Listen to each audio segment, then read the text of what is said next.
Selamat sore, apa kabar pemirsa TVR Parlemen dimanapun Anda berada. Berjumpa kembali dalam program TVR 17 bersama saya Rina Reski. Tepat pukul 17 waktu Indonesia Barat, kami hadirkan kepada Anda sejumlah informasi paling baru dan juga menarik seputar kinerja dan kegiatan DPR RI yang telah disajikan oleh redaksi TVR Parlemen. Dan pemirsa, inilah TVR 17 selengkapnya.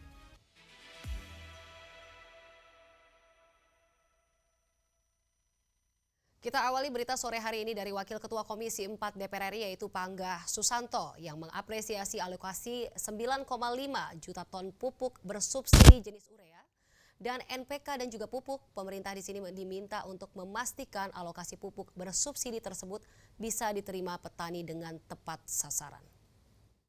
Meninjau langsung pabrik PT Pupuk Kujang di Karawang, Jawa Barat, Wakil Ketua Komisi 4 DPR RI sekaligus Ketua Panja Pengawasan Distribusi Pupuk Bersubsidi, Pangga Susanto, meminta pemerintah memangkas birokrasi distribusi pupuk bersubsidi. Menurutnya, persoalan kompleksitas distribusi pupuk subsidi harus diselesaikan untuk mempermudah petani mendapatkan pupuk subsidi. Pangga Susanto mengapresiasi pemerintah karena telah mengalokasikan 9,5 juta ton pupuk bersubsidi jenis urea, NPK, dan pupuk jenis lainnya di tahun ini. Namun, ia meminta pemerintah memastikan alokasi pupuk bersubsidi tersebut bisa diterima petani dengan tepat sasaran.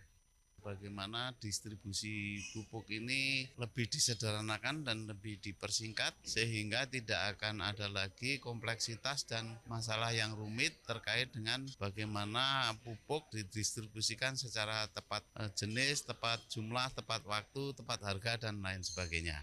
Di sisi lain, anggota Komisi 4 DPR RI, Firman Subagio, menyoroti migrasi sistem penyaluran subsidi pupuk dari kartu tani menjadi aplikasi digital. Pasalnya, masih banyak petani tradisional yang tidak melek teknologi dan kesulitan mendapatkan pupuk subsidi. Ia meminta pemerintah menyelesaikan persoalan ini agar seluruh petani di tanah air bisa menikmati bantuan pupuk.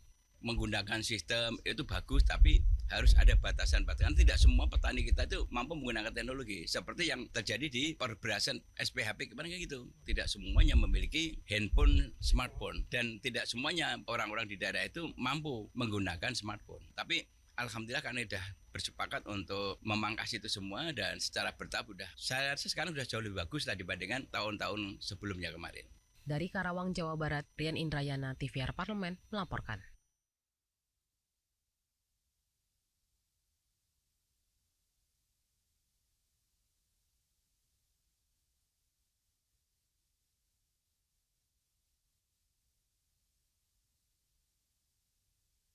Pembangkit listrik tenaga uap atau PLTU Suralaya yang terletak di Cilegon, Banten merupakan salah satu PLTU terbesar di Asia Tenggara. PLTU ini memiliki kapasitas listrik hingga 6.000 MW dan mampu menyuplai 20% kebutuhan listrik untuk Pulau Jawa dan Bali. Namun, Komisi 12 DPR RI menyoroti pengendalian emisi dan dampak lingkungan yang masih menjadi tantangan utama pembangkit listrik berbasis energi fosil. Wakil Ketua Komisi 12 DPR RI, Putri Julkifli Hasan, meminta para operator PLTU Suralaya untuk mengoperasikan pembangkit listrik tersebut dengan mengedepankan prinsip pelestarian lingkungan. Pasalnya, PLTU batubara seringkali berdampak pada tingginya pencemaran atau polusi udara. Karenanya, ia mendorong PLTU Suralaya menggunakan energi alternatif yang lebih ramah lingkungan, seperti penggunaan biomasa atau energi yang berasal dari bahan-bahan organik seperti kayu, limbah pertanian, hingga sampah perkotaan.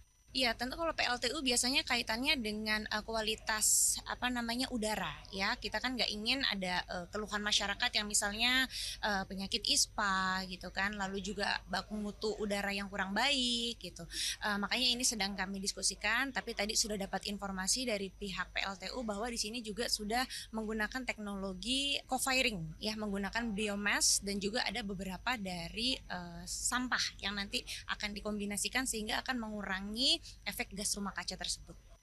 Berdasarkan data Kementerian SDM tahun 2023, potensi bioenergi sumber biomasa di tanah air mencapai 57 gigawatt. Potensi energi terbarukan ini dinilai menjanjikan dan Indonesia diprediksi akan membangun lebih dari 700 gigawatt pembangkit listrik energi yang 20 gigawatt diantaranya berasal dari pembangkit listrik bioenergi.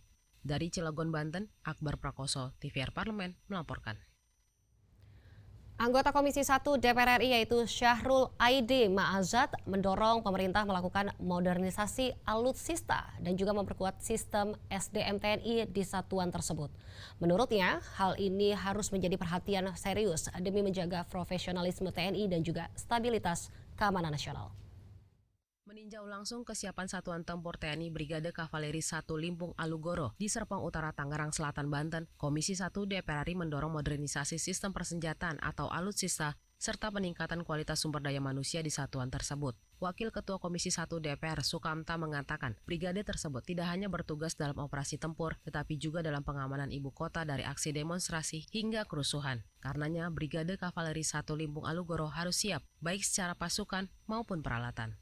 Mengunjungi brigade ini untuk mengecek secara keseluruhan baik kondisi brigade, peralatannya, kesejahteraannya, dan juga kesiapannya. Karena tugas utama brigade ini sebetulnya adalah tugas untuk tempur, nah tetapi karena juga diperbantukan untuk operasi selain perang, untuk mengamankan demonstrasi dan kerusuhan, kami juga ingin memastikan bahwa mereka punya kesiapan untuk menjalankan tugas. Sementara itu, anggota Komisi 1 DPR RI Sahrul Aidi Mazhar mendorong pemerintah melakukan modernisasi alutsista dan memperkuat SDM TNI di satuan tersebut.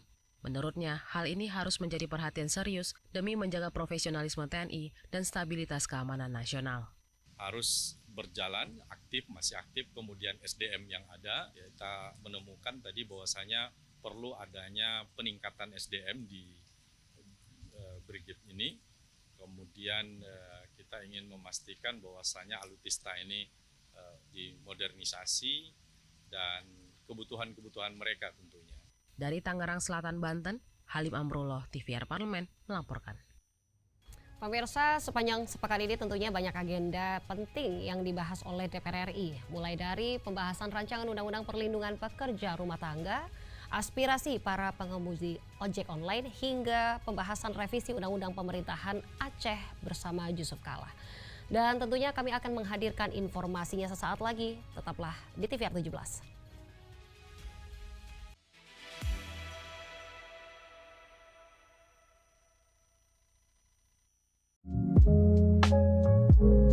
Lebih maskulin lagi, kenapa? Karena peminatnya kebanyakan laki-laki dibanding perempuan, gitu.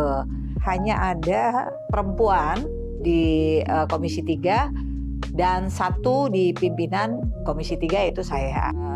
Kita sudah biasakan juga di organisasi politik, di partai politik, itu dimulai dari partai politik, contohnya Undang-Undang TPKS, itu kan perempuan. Nah, dibutuhkan perempuan untuk berpikir tentang undang-undang itu. Ada ini apa ya nih? Oh, ini biasalah poin-poin perubahan dalam RUU KUHP yang disepakati panja RUU KUHP. Iya dong, iya. Belajar dulu loh. Malam-malam juga belajar. Apalagi ya? Aduh malu nih. Tisu basah. Dan toplos. Ibu perlu fresh sampai kelihatan kurang gitu. Ini cemilan, kurma. Suka lapar kalau lagi rapat kelamaan kayak kemarin itu 2 kali rapat, pimpin rapat dari jam 10 pagi sampai jam 17, 7 jam. Karena kan mau minum teh manis takut itu gendut. Obat jompo. Obatnya banyak lagi bikin malu aja deh. Aduh. Ya, vitamin-vitamin, terus ada painkiller gitu. Sah, bukan milenial lagi ya. Tapi kan jiwanya tetap muda ya. Hanya di TVR Parlemen. Kehadiran mereka tidak hanya mewakili suara perempuan, tetapi juga membawa perspektif yang beragam serta pengalaman hidup yang unik ke dalam proses pembuatan kebijakan. Saksikan Perempuan Parlemen hanya di TVR Parlemen.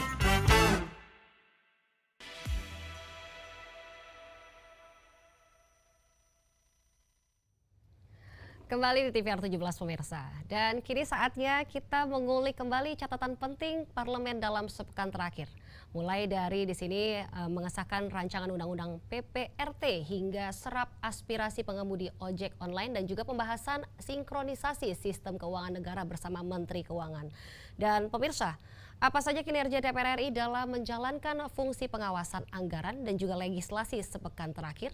Kami telah merangkumnya dalam segmen DPR RI sepekan. Berikut ini.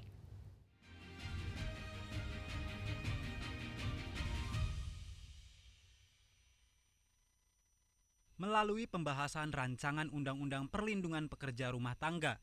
Badan Legislasi DPR RI berkomitmen untuk memperjuangkan nasib pekerja rumah tangga sebagai bentuk kehadiran negara dalam melindungi pekerja sektor informal.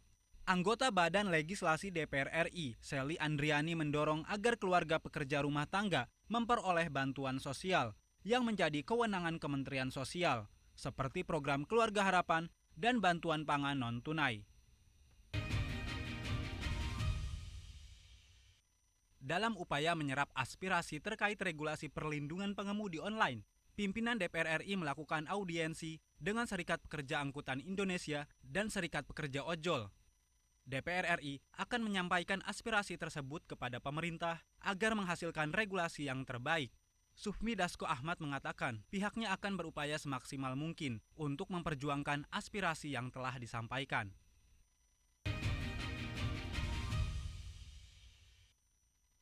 Sejumlah tuntutan dilayangkan Aliansi Pengemudi Online Bersatu. Di antaranya mereka menuntut potongan biaya aplikator menjadi 10%.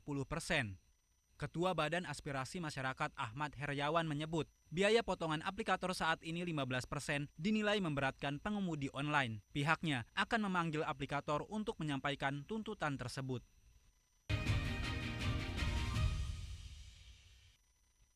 DPR RI mempertanyakan mekanisme yang dimiliki Kementerian Keuangan dalam sinkronisasi perencanaan keuangan pusat dan daerah. Komisi 11 DPR RI mendorong agar Kementerian Keuangan menyiapkan skema insentif dan disinsentif kepada daerah sesuai dengan kinerja dalam mengelola dana transfer. Selain itu, digitalisasi dan integrasi data juga perlu dilakukan agar tercipta transparansi dan akuntabilitas pengelolaan keuangan negara.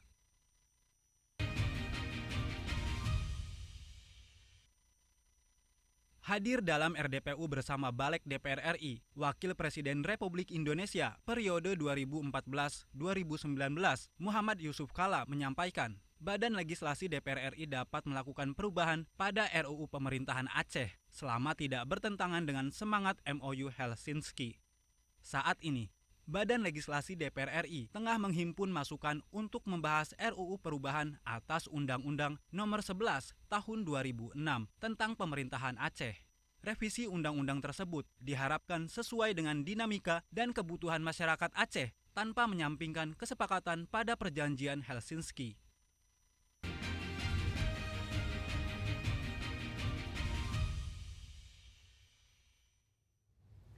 Pemirsa, Koperasi Merah Putih hadir sebagai salah satu program utama Prabowo Subianto yang menempatkan desa sebagai pusat pertumbuhan ekonomi bangsa. Melalui koperasi ini, masyarakat desa tidak hanya menjadi objek pembangunan, tetapi juga menjadi subjek yang aktif dalam mengelola sumber daya, memperkuat kemandirian, serta menciptakan kesejahteraan bersama. Informasi selengkapnya tentunya usai jeda, tetaplah di TVR 17.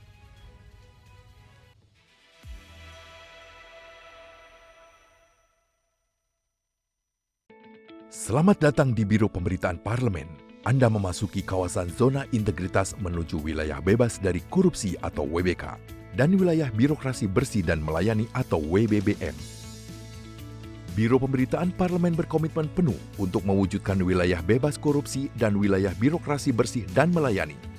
Komitmen kami, pejabat dan jajaran memiliki komitmen tinggi untuk mewujudkan WBK dan WBBM melalui reformasi birokrasi, khususnya dalam hal pencegahan korupsi dan peningkatan kualitas pelayanan publik. Kedua, bebas dari korupsi dengan terwujudnya wilayah bebas korupsi atau WBK, yang artinya bebas dari KKN, gratifikasi dan dari segala bentuk pungutan liar atau pungli.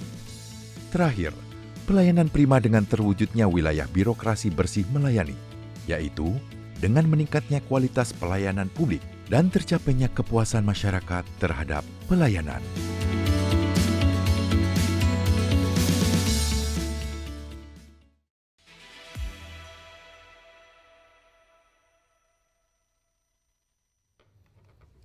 Kembali di TVR 17 pemirsa. Komisi 6 DPR RI berharap keberadaan Koperasi Merah Putih mampu membuka akses permodalan, meningkatkan daya saing produk lokal dan juga hingga memperkuat semangat gotong royong yang menjadi jati diri bangsa Indonesia. Untuk selengkapnya, berikut laporan rekan kami Vincent Aldi dari Gedung DPR RI, Senayan, Jakarta. Pemirsa TVR Parlemen dimanapun Anda berada, saat ini saya sudah berada di Gedung Nusantara 1, tepatnya di depan ruang Komisi 6 DPR RI. Dan pemirsa, seperti yang kita ketahui bersama bahwa Presiden Prabowo Subianto telah meresmikan dari program Koperasi Merah Putih, yang mana memiliki target 80.000 unit di seluruh Indonesia. Di mana program ini pemirsa diharapkan dapat mendorong gerakan ekonomi rakyat untuk diharapkan juga menjadi koperasi yang mampu mengentaskan kemiskinan. Dan untuk lebih dalam pemirsa, kita akan kulik dengan salah satu dari Wakil Ketua Komisi 6 DPR RI, yaitu Bapak Nurdin Khalid. Bapak, gimana Pak sebenarnya dari skema Koperasi Merah Putih ini? Ya, jadi insan-insan Koperasi Indonesia kita patut bersyukur dan tentu berterima kasih kepada Bapak Presiden Prabowo Subianto yang telah menginstruksikan melalui instruksi Presiden nomor 9 tahun 2005 tentang pembentukan koperasi desa Koperasi Merah Putih. Nah, ini adalah merupakan daripada penjabaran program implementasi daripada pasal 33 ayat 1, yaitu perekonomian disusun sebagai usaha bersama. Ini kesempatan bagi Koperasi Indonesia untuk menjadi pelaku ekonomi dominan, atau menurut Bung Hatta adalah koperasi sebagai sokong guru perekonomian nasional. Oleh karena itu, tentu harapan kami bahwa dari skim-skim yang telah disiapkan atau program yang disiapkan oleh pemerintah itu harus betul dikawal dengan tetap berpatokan kepada prinsip-prinsip jati diri koperasi. Tetap harus menganut nilai-nilai universal daripada prinsip koperasi, di mana koperasi itu adalah ada nilai kesetaraan, ada nilai demokrasi, ada kemandirian, dan yang paling penting adalah untuk menciptakan kesejahteraan bersama. Itulah kemudian kita mengapresiasi betul program Bapak Presiden tentang pembentukan koperasi ini, karena lewat koperasi inilah kemudian kita bisa mensejahterakan seluruh masyarakat. Bukan kesejahteraan orang per orang, tapi dengan catatan bahwa betul-betul Koperasi Merah Putih harus menjadi pelaku ekonomi di desa. Jangan kita, saya mengingatkan bahwa jangan kita mengulang daripada kesalahan pembinaan yang terjadi ketika koperasi desa di zaman Orde Baru. Waktu itu ini juga dengan impres, saya kira Presiden Soeharto waktu itu juga cita-citanya, mimpinya juga sangat bagus ya, menjadikan koperasi sebagai pelaku ekonomi. Tapi kemudian karena pelaksananya adalah instruktif, maka KUD itu hanya berhasil menjadi stabilitas harga pangan, stabilitas harga khususnya gabah beras, kemudian menciptakan Indonesia swasembada beras di tahun 88. Tapi kemudian gagal menjadi pelaku ekonomi, sehingga ketika reformasi terjadi, KUD itu sudah ada dan tiada, itu kira-kira. Nah, ini tidak boleh terulang. Nah, oleh karena itu saya mengharapkan bahwa pendekatan pembinaan khususnya di bidang usaha harus pendekatan pada alokasi ekonomi, bukan pendekatannya pada modal. Kenapa? Karena dengan alokasi ekonomi diberikan kepada Koperasi Merah Putih, maka modal akan pasti mengikut. Artinya bahwa ketika ada alokasi ekonomi kepada Koperasi Merah Putih, maka pasti seluruh perbankan maupun non-bank akan tertarik untuk membiayai. Karena pendekatannya pada alokasi ekonomi dengan tetap memperhatikan daripada efisiensi tadi, tetap memperhatikan kepada kelayakan usaha yang berorientasi kepada keuntungan yang bisa mensejahterakan masyarakat desa. Lantas bagaimana dengan mekanisme konkret dari untuk menjamin koperasi ini sebagai gerakan yang benar-benar dari bottom up, gerakan kesejahteraan atau ekonomi dari rakyat sendiri? Nah, jadi yang pertama sebetulnya adalah potensi daripada di desa tersebut. Yang kedua, apa yang menjadi kebutuhan dasar, apa yang menjadi kebutuhan sehari-hari daripada masyarakat desa itu. Nah, tentu misalnya potensinya, kalau potensinya pangan, nah maka pemerintah harus memberikan alokasi ekonomi di bidang pangan. Kemudian bank membiayai daripada pengadaan pangan tersebut. Kemudian di daerah itu diperlukan misalnya distribusi 9 bahan pokok. Maka berikanlah kepercayaan kepada Koperasi Merah Putih untuk mendistribusikan seluruh kebutuhan seluruh 9 bahan pokok. Sehingga perusahaan kita baik dari BUMN maupun dari swasta itu harus berkolaborasi, bersinergi, bekerjasama dengan Koperasi Merah Putih. Dengan demikian maka mekanisme ini akan membuat daripada koperasi ini betul-betul menjadi pelaku ekonomi dominan di desa. Terakhir Pak, terkait dengan langkah konkret ke depan dalam mengawal program ini Pak. Ya, jadi saya kira dan antara sekarang yang diberi kewenangan oleh negara menjadi holding daripada seluruh BUMN baik dari investasi maupun personal, ini harus betul-betul juga ikut berperan secara maksimal di dalam mengawal program-program yang diberikan kepada koperasi Merah Putih. Tidak bisa kita seperti yang dulu lagi ya. Nah oleh karena itu harus dibuat betul-betul skema di mana pelaksana koperasi tidak merasa bahwa ini bantuan. Tapi adalah sebuah program yang pendekatannya tetap harus personal, pendekatannya tetap harus kelancaran usaha, berorientasi kepada menciptakan hasil yang bisa mesejahterakan masyarakat desa. Nah itu kemudian tentu DPR juga harus memberikan pengawasan maksimal. Nah yang paling penting adalah peranan Menteri Koperasi dengan seluruh jajaran dinas koperasi sampai kabupaten kota. Nah Kementerian Koperasi harus betul-betul konsen dan fokus di dalam pertama penyiapan sumber daya manusia. Yang kedua kemampuan daripada para pengelola secara profesional. Ya, yang ketiga pengawasan soal penggunaan anggaran, penggunaan modal sesuai dengan kelihatan usaha. Dengan demikian maka ini betul-betul bisa dikawal. Siap. Terima kasih banyak Bapak. Selamat bertugas kembali Bapak. Pemirsa, demikianlah wawancara saya dengan salah satu dari Wakil Ketua Komisi 6 DPR RI yaitu Bapak Nurdin Khalid. Terima kasih atas perhatian Anda dan saya kembalikan ke rekan saya di studio.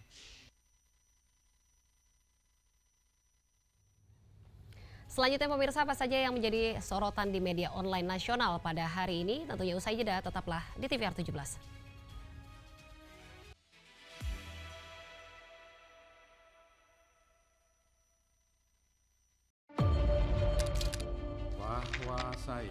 Bahwa saya demi Allah saya bersumpah dan seadil-adilnya periode keanggotaan DPR RI hingga saat ini, yaitu terdapat 126 undang-undang yang telah selesai dibahas DPR RI. Terima kasih rekan Elisa dan juga Danina. Pemirsa,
banyak yang meyakini bahwa Indonesia ini masih belum ramah untuk investasi.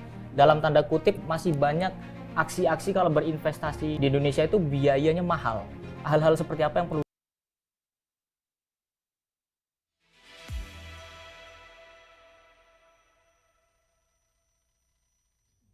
Kita kembali di TVR 17.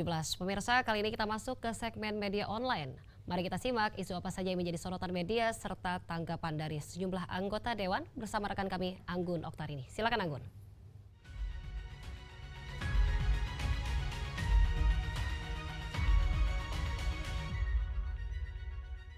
Terima kasih rekan Lini dan Haro. Apa kabar pemirsa? Kita akan membahas terkait dengan headline di media online yang terbit pada hari ini.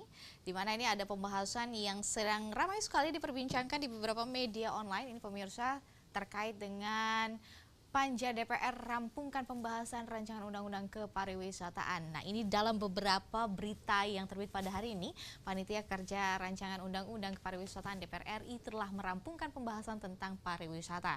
Nah, pemirsa, tercatat ada 12 poin utama yang berhasil disepakati dalam rapat yang menjadi babak akhir pembahasan sebelum rancangan undang-undang tersebut untuk dibawa ke tahap selanjutnya. Lalu di sini ada Wakil Ketua Komisi 7 DPR RI, disebutkan Jusnunia menyebutkan bahwa sampai saat ini rancangan undang-undang ini dirancang untuk menjadi payung hukum menyeluruh dalam pengelolaan sektor pariwisata. Nah, aturan tersebut pemirsa mencakup kewajiban pemerintah daerah menyusun rencana induk pariwisata sebelum mengambil kebijakan, di mana penguatan pendanaan hingga peningkatan kualitas sumber daya manusia serta pariwisatanya. Dan di sini terkait hal ini, Panja DPR RI pun menekankan kembali pentingnya pariwisata yang tidak hanya menguntungkan secara ekonomi, tetapi juga tidak menimbulkan kerusakan alam. Lantas penyelesaian pembahasan rancangan undang-undang ini merupakan langkah penting pemirsa untuk memperkuat daya saing pariwisata Indonesia di kancah global. Pemirsa, kita beralih ke berita selanjutnya yang menjadi headline di media online. Membahas terkait dengan rancangan undang-undang kepariwisataan rampung tingkat 1 di Komisi 7 DPR RI disetujui dibawa ke paripurna. Nah, ini dalam pembahasannya, ini Komisi 7 pemirsa DPR RI resmi menyetujui rancangan undang-undang tentang perubahan ketiga atas Undang-Undang Nomor 10 Tahun 2009 tentang kepariwisataan. Sejumlah substansi tersebut penting di dalam rancangan undang-undang kepariwisataan, antara lain kewajiban pemerintah daerah menyusun rencana induk pengembangan pariwisata sebelum mengambil kebijakan penguatan promosi wisata melalui kelembagaan.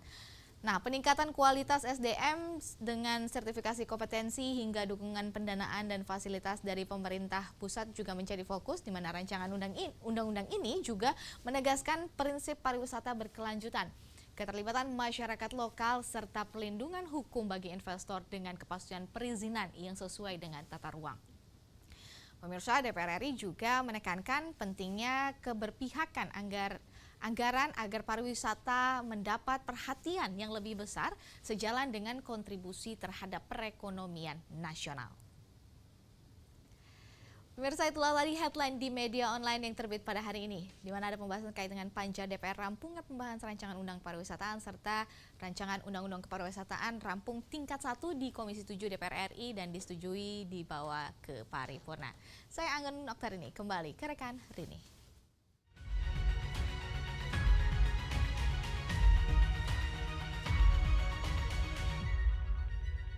Baik, terima kasih rekan Anggun yang telah menyampaikan sejumlah update sorotan dari media online nasional pada hari ini. Dan segmen media online tadi sekaligus menutup program TVR 17 edisi sore hari ini. Pemirsa, saya Rina Reski beserta seluruh kru TVR Parlemen yang bertugas mengucapkan terima kasih dan juga pamit undur diri dari hadapan Anda. TVR Parlemen, referensi Indonesia. Sampai jumpa.